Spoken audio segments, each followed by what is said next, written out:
Fly ash जो है वो कंक्रीट की स्ट्रेंथ जो है वो एक्चुअल में बढ़ाती है या घटाती है, और अगर फ्लाई ऐश लिमिट से ज्यादा डाल दी जाए तो फ्यूचर में क्या क्या प्रॉब्लम्स आ सकते हैं, यही सब हम आज के इस वीडियो में डिटेल में समझने वाले हैं। फ्लाई ऐश एक बाई प्रोडक्ट है जो थर्मल पावर प्लांट में कोल जलाने के बाद जो राख बच जाती है वहीं से वो मिलती है। ये बहुत फाइन पाउडर के फॉर्म में होती है और इसमें सिलिका, एल्यूमिना जैसे कंपाउंड्स भी होते हैं। फ्लाई ऐश खुद में सीमेंट की तरह बाइंडिंग मटेरियल नहीं है, बल्कि ये एक पॉज़ोलैनिक मटेरियल है। इसका मतलब ये हुआ कि फ्लाई ऐश अकेले पानी के साथ रिएक्ट नहीं करता, बल्कि सीमेंट हाइड्रेशन के दौरान बनने वाली कैल्शियम हाइड्रोक्साइड के साथ रिएक्ट करके एडिशनल बाइंडिंग कंपाउंड बनाती है, और यही रिएक्शन कंक्रीट की लॉन्ग टर्म स्ट्रेंथ और ड्यूरेबिलिटी को इम्प्रूव करती है। अब मेन कंफ्यूजन जो है ना वो यहीं से शुरू होती है। कई लोग ये मान लेते हैं कि अगर थोड़ी फ्लाई ऐश अच्छी है तो ज्यादा फ्लाई ऐश और ज्यादा अच्छी होगी, लेकिन कंस्ट्रक्शन में ऐसा बिल्कुल भी नहीं होता। अब सवाल आता है कि अगर फ्लाई ऐश ज्यादा हो जाए तो क्या होगा।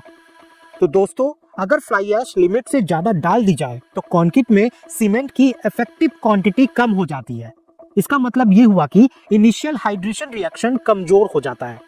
रिजल्ट ये होगा कि कंक्रीट का इनिशियल सेटिंग टाइम बढ़ जाएगा, यानी कि वो जल्दी नहीं जमेगा। अर्ली स्ट्रेंथ बहुत कम हो जाती है और शटरिंग रिमूवल में प्रॉब्लम आती है। कई केसेस में स्लैब 24 घंटे के बाद भी प्रॉपर्ली सेट नहीं होती, जिससे लेबर और साइट इंजीनियर पैनिक में आ जाते हैं, और यही सबसे बड़ा कारण है फ्लाई ऐश ज्यादा यूज नहीं करने का। अब एक बहुत इंपॉर्टेंट टॉपिक जो कि है वर्केबिलिटी, उसको समझते हैं। फ्लाई ऐश कंक्रीट की वर्केबिलिटी जनरली अच्छी होती है, सरफेस स्मूथ मिलती है और फिनिशिंग इजी लगती है। यही वजह है कि कई साइट इंजीनियर्स और कॉन्ट्रैक्टर्स फ्लाई ऐश ज्यादा डाल देते हैं। लेकिन याद रखिए, वर्केबिलिटी और स्ट्रेंथ दोनों अलग अलग चीजें हैं। अच्छी वर्केबिलिटी देखकर स्ट्रेंथ को एज्यूम कर लेना ये एक बहुत बड़ी मिस्टेक है।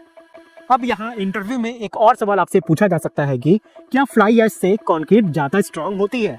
इसका जवाब है yes, but only in controlled quantity and proper curing condition में।